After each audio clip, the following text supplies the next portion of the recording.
The Ruth Page School of Dance is a platform for developing great artists and connecting them with both audiences and community. Find audition information for the school's International Dance Experience, a 4-week summer intensive featuring teaching artists from all over the world, at ruthpage.org.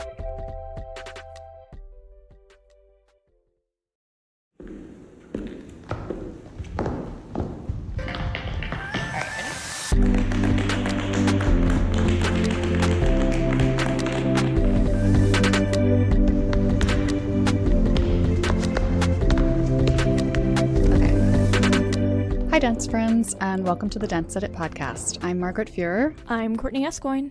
And I'm Lydia Murray. We are editors at Dance Media, and before we begin today's episode, we want to acknowledge that we're recording one day after 8 people, 6 of whom were Asian, were killed in a series of shootings at Atlanta area massage parlors. It's a horrifying tragedy, and it comes at this time when hate incidents targeting Asian Americans have risen dramatically.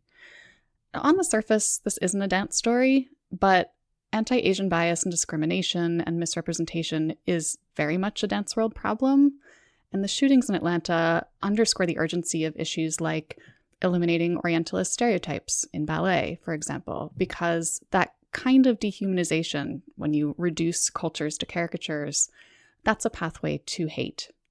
So if you have the means to give, please do consider including dance-specific Asian advocacy causes like Final Bow for Yellowface when you're giving.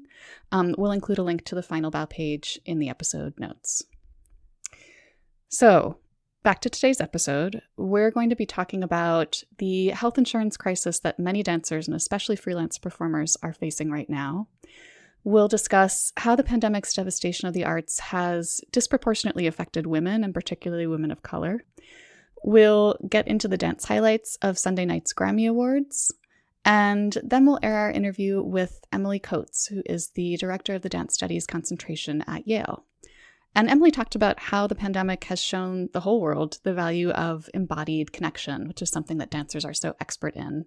And then she also weighed in on how dance academia has handled this COVID year. Emily is actually the second in our series of interviews with dance world leaders reflecting on the COVIDversary, which we just passed. And we'll have 2 more of those interviews airing in our next 2 episodes, so stay tuned there. Of course, if you follow us on social media at dance_edit on Twitter and at the.dance.edit on Instagram, you'll get some reminders before those episodes drop. Okay, now it's time for our weekly dance headline rundown, and Courtney, you're up first. All right, so Works in Process has announced that live in-person performances at the Guggenheim will resume this Friday, March 19th. So over the next month, they'll be producing surprise daytime performances as part of the New York Pops Up initiative. But that's not all. Additionally, the spring season of Works in Process kicks off this Saturday, March 20th, with Caleb Teicher and Conrad Tao, the first of a dozen one-night-only performances from the artists who developed new commissions during bubble residencies. These will take place in the Guggenheim's Rotunda for reduced-capacity audiences. And I have to say, I actually got the release on this like 2 hours before we started recording. Like, this is literally breaking news. It's starting tomorrow. The day that you're hearing this, it's starting tomorrow. Almost unbelievable. Happy, unbelievable, but unbelievable. Like in-person performances in New York City inside from a major presenter. Is this real life? And the annual festival at Jacob's Pillow will return this summer after being canceled last year due to the COVID-19 pandemic. Last year's cancellation marked the first in its history, and later in November of 2020, the Pillow's beloved Doris Duke Theater burned down. But this summer, they're coming back with an outdoor festival from June 30th to August 29th, and the lineup will be announced in April. According to director Pamela Taggi, the summer programming will be, quote, a combination of commissioned works and existing works by companies that people know well and have histories with the Pillow, in addition to a significant number of Jacob's Pillow debuts, and plans to rebuild the Duke will be announced in the fall. So some pretty exciting performance news with these top 2 head items. I mean, I'm going to be carrying that on with this next one because I think you all recall that last year, Bates and ADF and Jacob's Pillow all canceled on the same day, if I'm remembering correctly. And we just heard that Bates Dance Festival has announced reopening plans for this summer after receiving an NEA grant to help support teaching and presenting artists. Bates plans to hold a 3-week in-person professional training program intensive for 40 students, supplemented by a week-long online intensive, and they also plan to present concurrent outdoor performances, details of which are expected to be announced in May. We love to see it. But unfortunately, a little bit less cheerful news. After 4 seasons, the hit NBC show World of Dance has been canceled. The dance competition show, which was executive produced by Jennifer Lopez, had 3 successful seasons, but saw inconsistent numbers in its 4th season. The show gave dancers of all styles the chance to compete for a $1 million grand prize. London's Royal Opera House has announced its intention to reopen to live audiences beginning May 17th, the earliest date at which they are allowed to do so by the British government under current guidelines. The Royal Ballet's first program is planned to include Christopher Wheeldon's Within the Golden Hour and 2 new-to-the-company works by Crystal Pite. Digital programming will also continue in some capacity, and further details are to be announced in mid-April. Congratulations are in order. The Center for Ballet and the Arts at NYU and National Sawdust recently announced the Toolman Creators. The artists are a group of 40 composers and choreographers slated to collaborate on new virtual work and participate in digital performances and programs that'll be free and open to the public. The list of dance artists is packed with talent and includes past Dance Magazine cover stars and former Dance Edit podcast guests. Yeah, some friends of the pod on there. And the 15th annual dance parade, which will be taking place online on May 22nd, has announced its grand marshals: pop star Lisa, Dance Theater of Harlem artistic director Virginia Johnson, and Chin Dance Center founders H.T. Chen and Dion Dong. You can find out more info about that at danceparade.org. So, after all that mostly happy news, in our first segment, we're going to unfortunately head in a less happy direction. And we're going to talk about some news that has not made a whole lot of headlines despite its increasing seriousness. It's kind of a quiet pandemic emergency. This past week, the New York Times ran a story about the performers who have lost not only their jobs, but also their health insurance during the pandemic. Many performers who usually get insurance through their unions in particular have lost coverage. And there's sort of just an awful chain of events happening here. The pandemic stopped live performance, so employer contributions to health funds slowed or stopped. To make up for the difference, a lot of unions had to change their insurance plans, either requiring more weeks of work to meet the qualifying threshold for coverage or requiring higher employee contributions. Performers couldn't get jobs because everything was shut down, so they couldn't meet the higher thresholds or afford the higher rates, and they were kind of left out in the cold. I mean, really, that the performers at the end of this chain, especially those who dance, are people who rely on healthy bodies to do what they do. Not to mention that we're in the middle of a massive public health crisis, which raises the stakes here considerably. This is just a mess.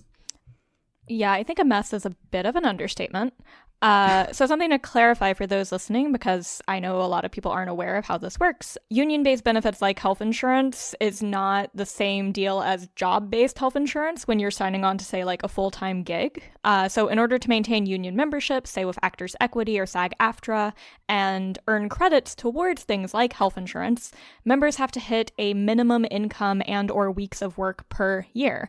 However, even in normal times, this can be tricky if you're a dancer working in a lot of different lanes. So shooting a commercial or a television spot might count towards your SAG-AFTRA membership, for example, but a concert dance performance wouldn't. So it's already quite tricky for dancers in particular to earn the necessary credits just in normal times.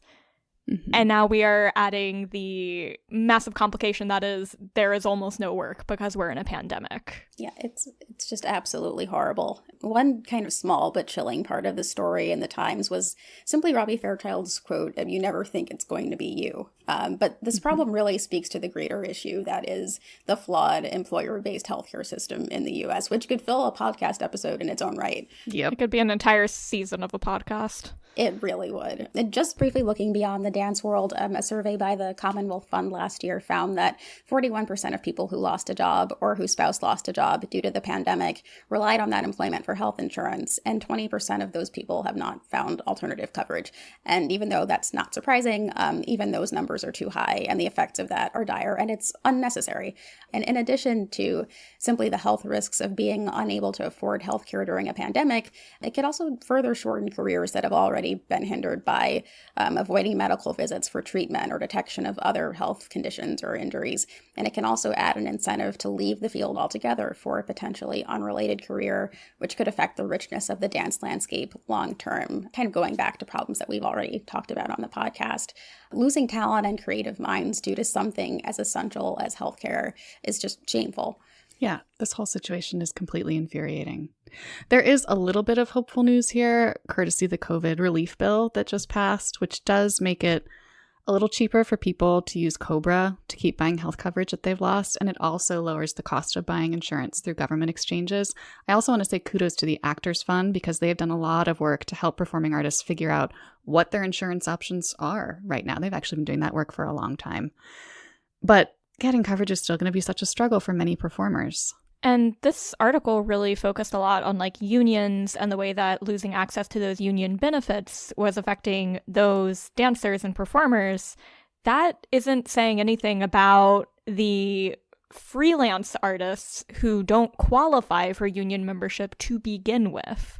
Like, in a lot of ways, this is almost them being dropped into a similar situation to what freelancers already deal with, except exacerbated by the pandemic, like so many other things.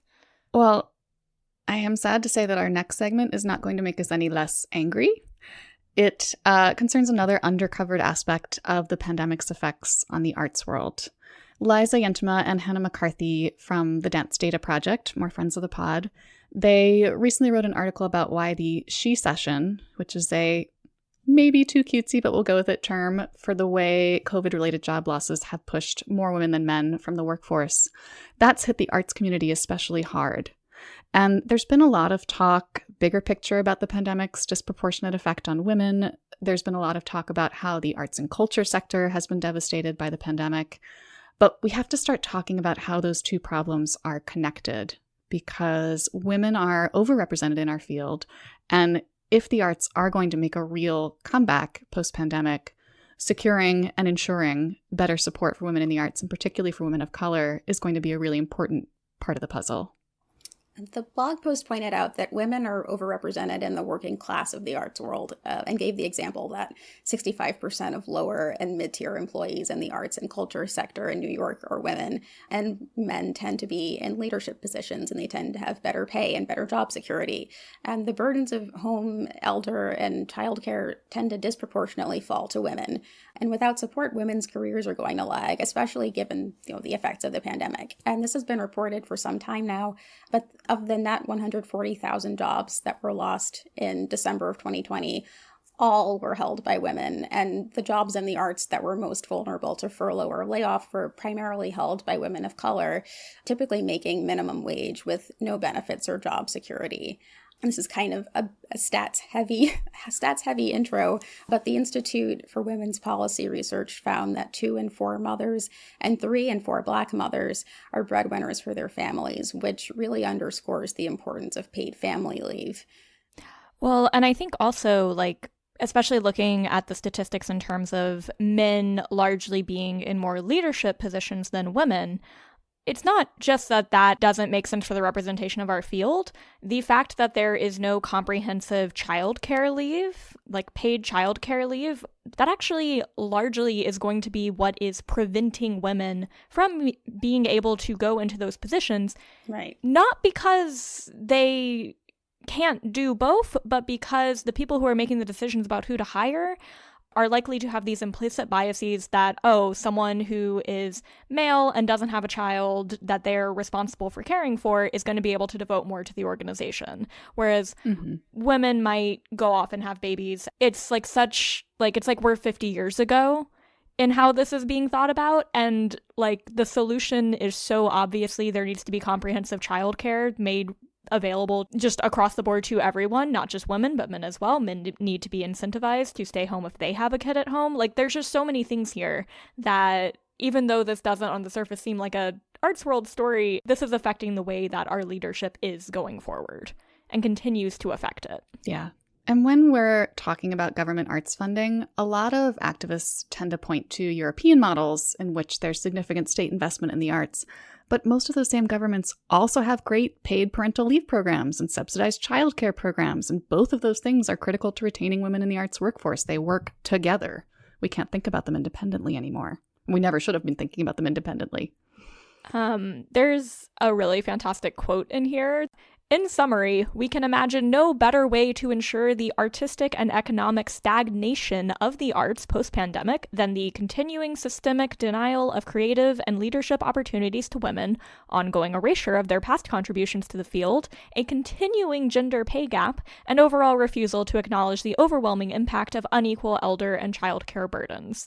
Basically, in short, like, we need to fix this, y'all. Like, this needed to be fixed way back when. We're losing like 30 years of progress here.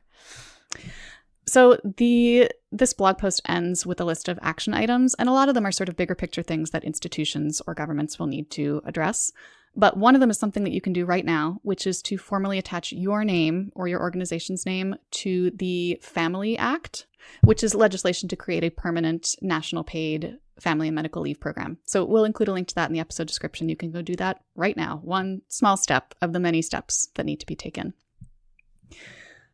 Okay, so in our last segment, we're going to escape for a moment from the grim realities of the performing arts world and visit instead a magical TV kingdom ruled by Queen Megan Thee Stallion and King Harry Styles. By which I mean we're going to talk about the dancing that happened at the Grammy Awards on Sunday night.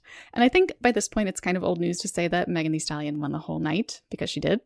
But we still need to talk about her incredible performance medley and then her performance with Cardi B. I'm sure Lydia is also itching to talk about BTS, whose performance was a big deal for a few different reasons. There was a lot of great dancing happening at the Grammys. There definitely was. Megan Thee Stallion's performance was incredible. I loved the kind of tap dance tribute to the Nicholas brothers with the splits on the stairs.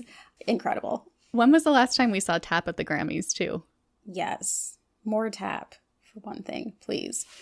I am tempted to just skip ahead to BTS since that's all. We can circle back to Megan later, yeah. This year's ceremony also marked BTS's first time performing alone at the Grammys. They performed alongside Lil Nas X in last year's award show, and they received their first nomination this year for Best Pop Duo / Group Performance, but they lost to Ariana Grande and Lady Gaga for Rain on Me. But they performed their smash hit Dynamite on top of a skyscraper in Seoul. They made excellent use of seemingly like less dance-friendly areas like stairwells, in my opinion. The choreography for Dynamite is familiar to many of us by now, and they delivered it with supreme panache. That's my BTS fangirling for this for this episode. Lydia's still slowly dragging me towards BTS fandom. I'm still telling you, you'll fall down the rabbit hole. Join us.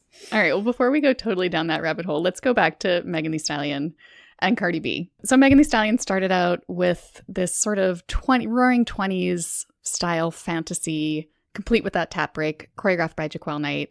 I think it's fascinating that the Nicholas brothers, specifically that Stormy Weather performance, it's been inspiring all kinds of different artists this year. That's the same performance that also was behind Harry Styles' Treat People with Kindness video. It's having this like moment of renaissance, but to see it reenacted by two women, I thought was fascinating in this context. And then when Cardi B arrived, we went from the 20s into this like futuristic digital fantasia. That section was choreographed by Sean Bankhead. Megan came back to join her for WAP. They broke both the internet and possibly the giant bed that they were dancing on. It was just this like fabulous, exuberant celebration of female sexuality in a way that the Grammys does not usually make any room for. And this felt so liberated. And I mean, honestly, I couldn't help but think watching that, like, if this had happened in like a normal Grammys year with like a massive crowd and audience, like they would have shorted out the audio. Like we would have lost audio because the audience would have been screaming so hard at what was happening on that stage. It was just phenomenal. Yeah. Also, Harry Styles' feather boa was magnificent. Oh gosh, that feather boa. Few performers seem as utterly relaxed on a stage and just with the way their own bodies move as Harry Styles. Yeah, it's just, he's not really a trained dancer, but I just love watching him move. He's just like so in his own body, and I love that about him. All right. Let's end daydreaming about Harry Styles and his feather boa. We're going to take a break. When we come back, we'll have our interview with Emily Coates. Stay tuned.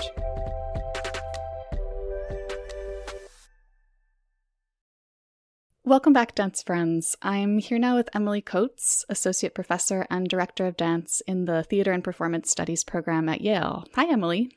Hi, great to be here. Yeah, thank you so much for joining us.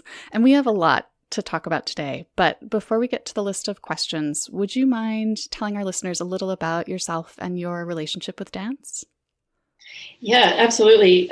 So I'm a dancer, a choreographer, and a writer, and started my career at New York City Ballet, where I danced for 6 years, and then veered off into what I called at the time modern dance, and joined Baryshnikov's company, White Oak Dance Project, worked with him, toured with him, danced with him for 4 years, and then worked with Twyla Tharp for 2, and did an odd maneuver where at 29, I came to Yale as a transfer student into their undergraduate program.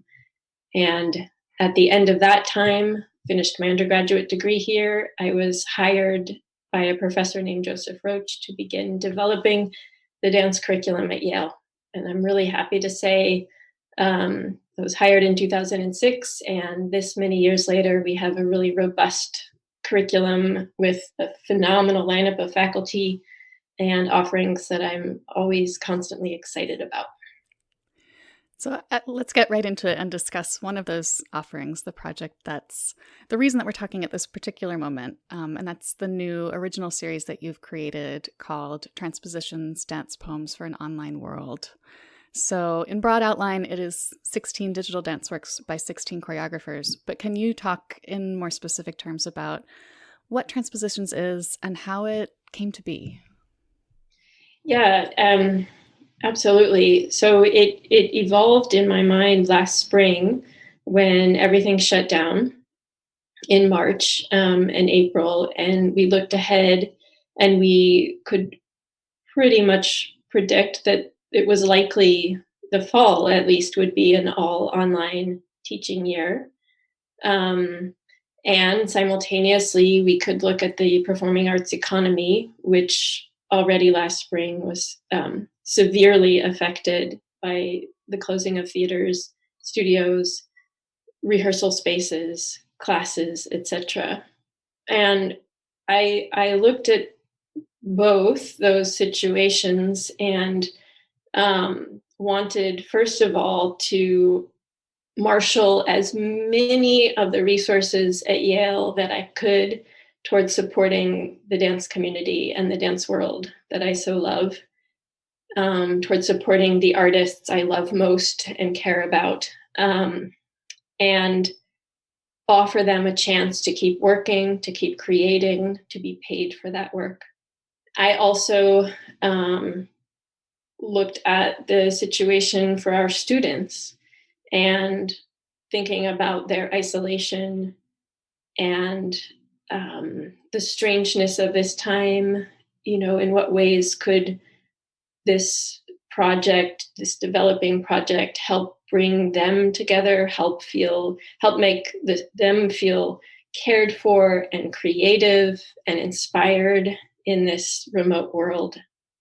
And then the sort of middle ground was in many conversations, and I know you've had them too, about what is dance in this online existence, just wanting to ask and think about the question of embodied transmission across the digital ether. What gets through? What doesn't? We know there's a lot that doesn't get through, but we also know that there's a lot that energetically, physically, kinesthetically does. And so the project Transpositions as a whole, that in a way is the central inquiry, embodied transmission in this digital world, and this beautiful passage that it captures from the craft and knowledge of seasoned, established choreographers and dance artists to emerging artists, students who are dancers, just encountering these new ideas in this particularly unusual and really challenging year. I love the phrase dance poem because it has such a ruminative quality to it that I think reflects kind of the time that we're in. But how did you arrive at that name? The name, well, I will be very honest and say it first arose because I thought it sounded cool. But then the more I thought about it and the more that we all, my creative producing team, my partners at the Yale Schwartzman Center, which is a new center for student life in the arts at Yale, and the choreographers that we were engaging and the dancers, the more we were all in it and starting to do the work and think about it, it took on a kind of double resonance. On the one hand, it's exploring the poetics of Zoom. We isolated the creative process to Zoom, and wanting to really think about how to elevate this space for ourselves and our community. And then secondly, to think about dance poems, to think about the essence of dance and the extraction of that essence into these works of video art that we are creating. And I will say there's so many collaborators in this project by design. It's to knit together communities. But a real linchpin is our video artist, Kyla Arsajaja, who graduated last spring from the Yale School of Art, and really with all these different choreographers, with all these different dancers, with all these different visions and ideas and questions and inquiries happening in each of the poems. It's Kyla's vision that's really actually making them into digital dance poems. Mm-hmm. Yeah, this idea of collective authorship, this emphasis on the collaborative aspects of dance creation feels really poignant at this moment when we can't physically gather. What do you think the pandemic has taught us about the way that artists in and around the dance field collaborate, and the importance of the collective in dance? Another point of inspiration last spring when I was conceptualizing this project was an article that the New Yorker put out, and it was 24 hours in the city under COVID, and they had a lineup of stellar writers, each writing a dispatch from a different moment in the day. And when you read through it, you only learned who those writers were at the very end. So the effect was this beautiful documentation of the life of the city in this extraordinary crisis. And then at the end, you realized, the best writers in their lineup contributed. That's why it was so good.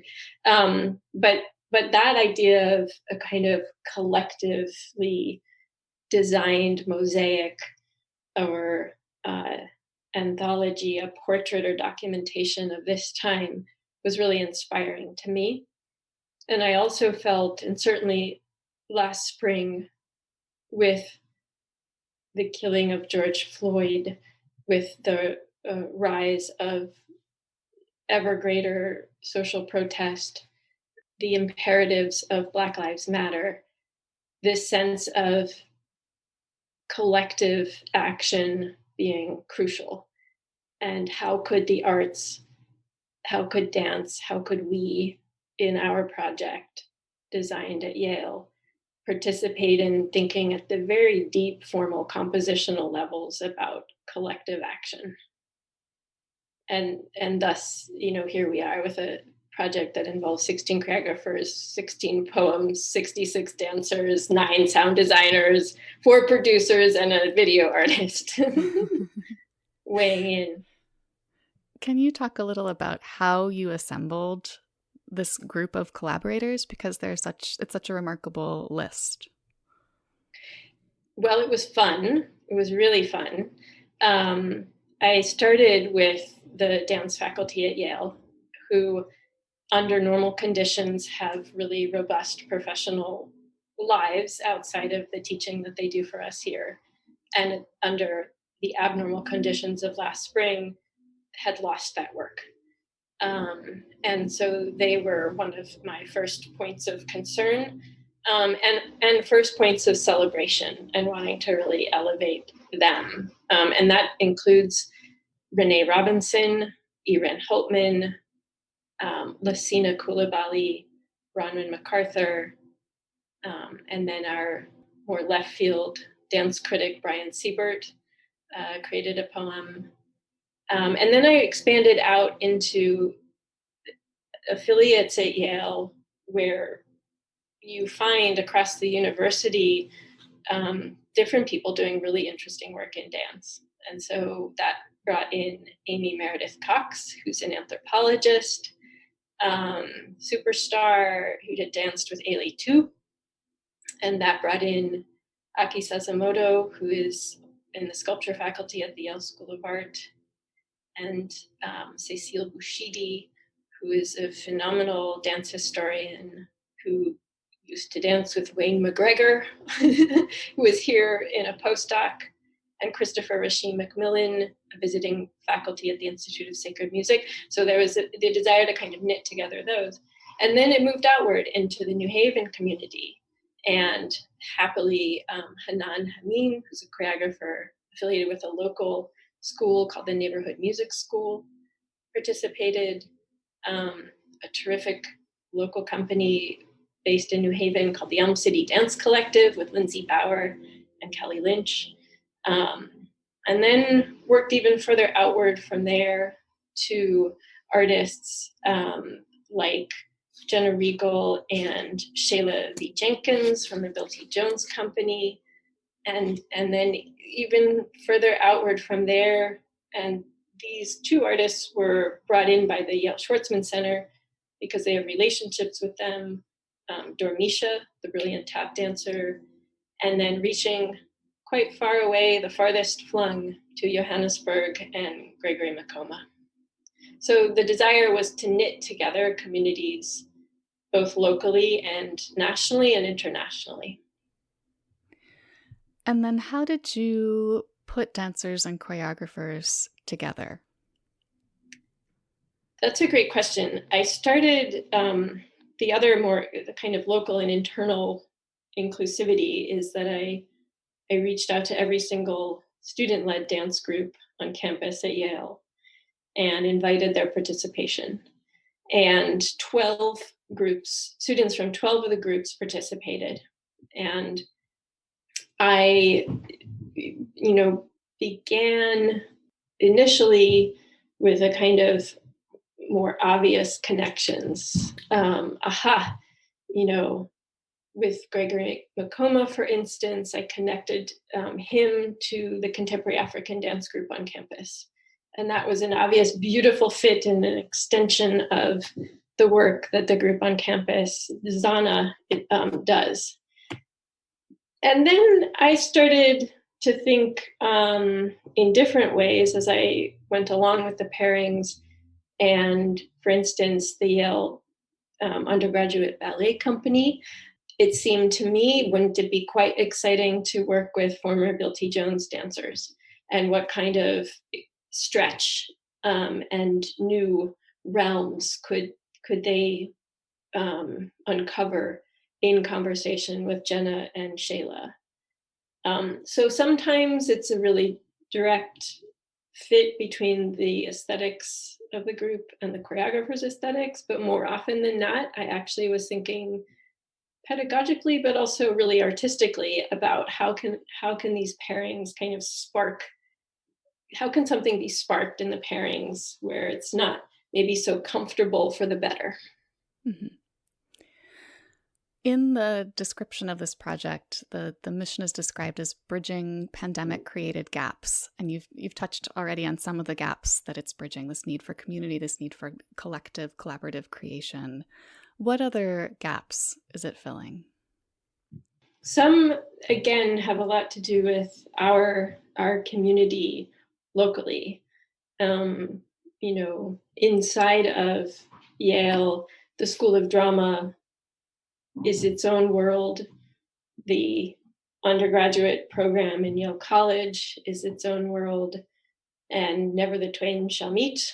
It feels, I'm also appointed at the School of Drama, and there are those of us on faculty who go between, and there are certainly passages of different kinds among the students, but that connection and collaboration felt important. So the sound design department, Matthew Sutter, a professor in sound design, happily embraced the project. And, there are 9 sound designers from the School of Drama who are participating. So that's a really happy connection. The gap between the Yale and New Haven communities, we are constantly trying to address that it not feel like this yawning gap. And I'm happy to say, both with the choreographers who are based in New Haven being involved, and dancers from a dance company at the neighborhood music school also participated. They're in the poem by Renee Robinson. And then, of course, to really take advantage of what the remote world enables, which is piping in Dormisha from New York, piping in, our faculty member, Lassina Koulibaly, who, when it was being made, was home in Burkina Faso, in Ouagadougou. And of course, then Gregory Makoma in South Africa. So kind of thinking about how those time zones and geographies can be collapsed as well and layered into this project. Yeah, this idea that in this time when we are physically more distant than ever before, there's a greater sense of community in these digital projects. That's so fascinating. I want to zoom out now and talk a little more generally about how the academic dance world has weathered the pandemic, because we're approaching the strange 1-year anniversary of COVID shutdowns. Where have you seen your field rise to meet the pandemic's challenges, and where have you seen it fall short? It's such a great question. And in my mind, in no ways has it fallen short. We're dancers. We don't feel sorry for ourselves for long before we're resourcefully reinventing our art form. And the world of academia and dance as it lives in academia is affected in precisely the same ways that New York City Ballet is affected, or any dance company, or any venue for dance, which is, again, the idea of transpositions. We have all forcibly transposed ourselves into this existence. And whatever dabbling there was with dance and digital life and film that was occurring is full force research happening worldwide in this digital ether. So the challenges of dance in this moment in time, there are things we can't have. Unless you're in a happy bubble residency somewhere, or a professional dance company who's conceptualized how to return in a kind of staggered rehearsal and class structure safely. Right now, for us, we're still all remote. The majority of teaching is being done remotely. Certainly all of the dance courses are being done remotely this semester. And invention is occurring. Daniel Olbrecht is teaching a course called Ballet Now, and he is both drilling down deep into the plie because it's stationary and they don't need a lot of space.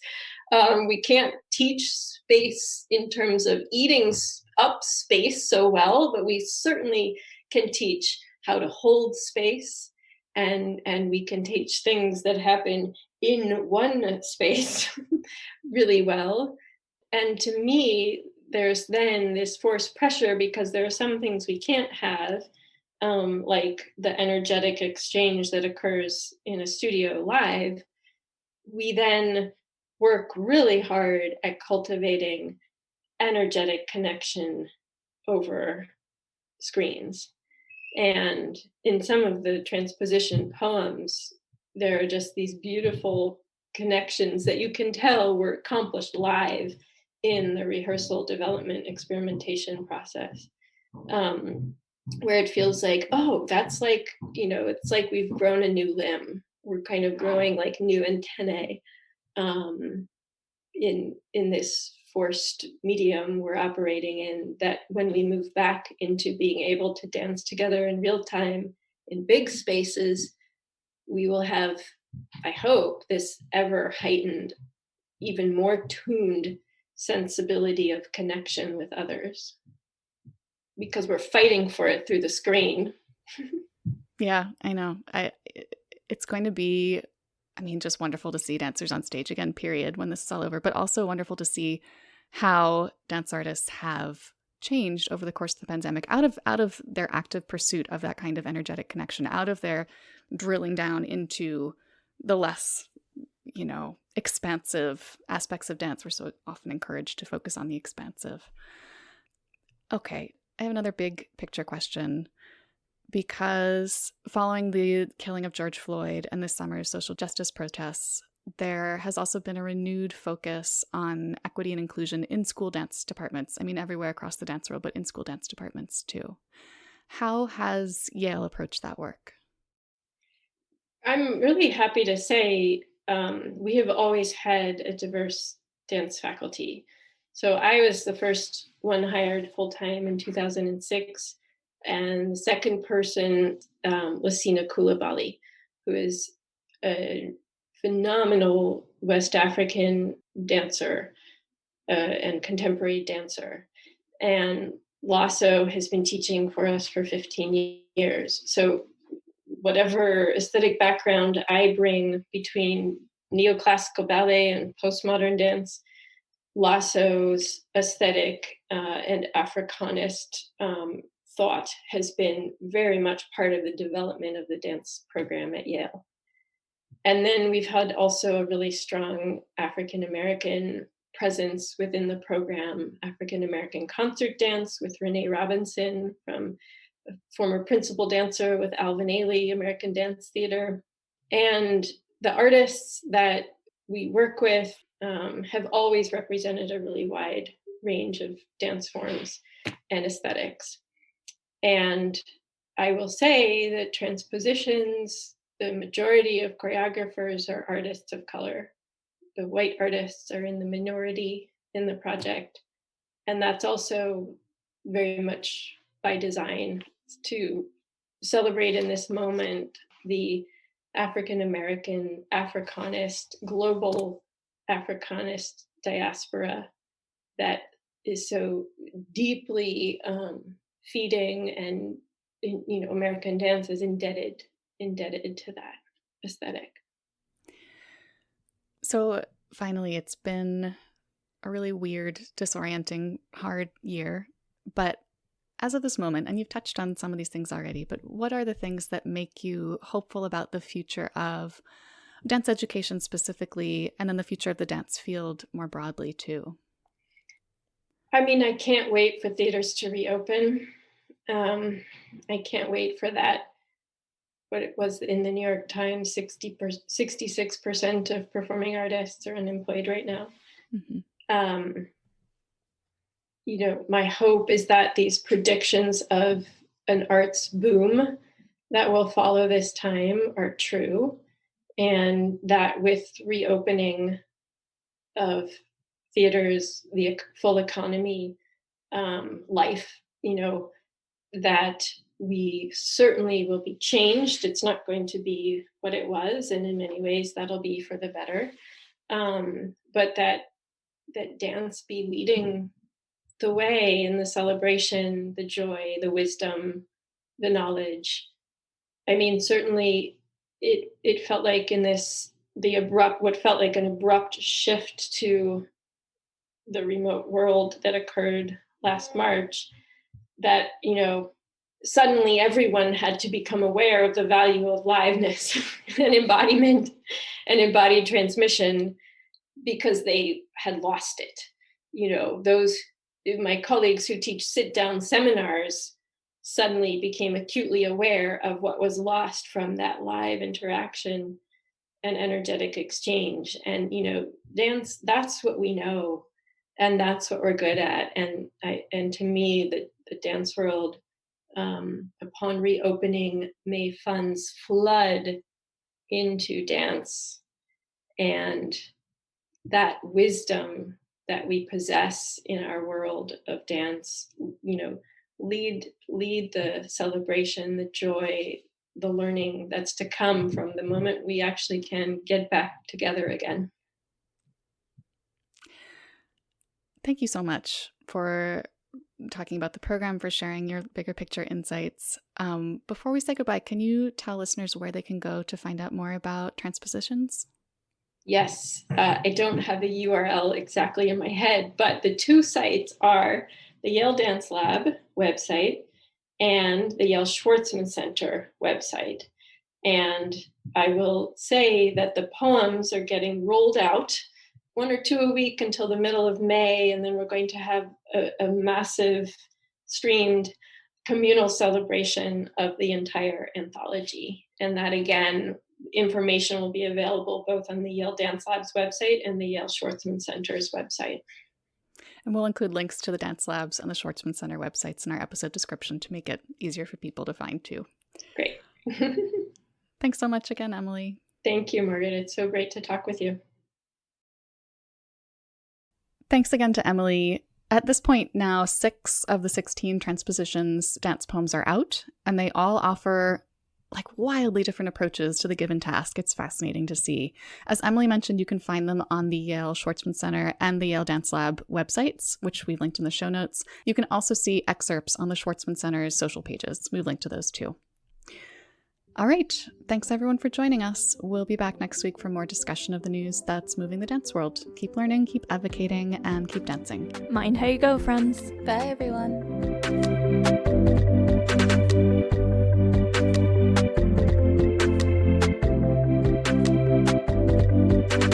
The Dance Edit podcast is a product of Dance Media, publisher of Dance Magazine, Dance Spirit, Point, Dance Teacher, Dance Business Weekly, and the Dance Edit newsletter. Our hosts are Courtney Escoyne, Margaret Fuhrer, Lydia Murray, and Cadence Neenan. Our music is by Celestine, with special thanks to Broadway Dance Center for helping us record those footfall sounds. Find out more about the Dance Edit and subscribe to our daily newsletter at thedanceedit.com.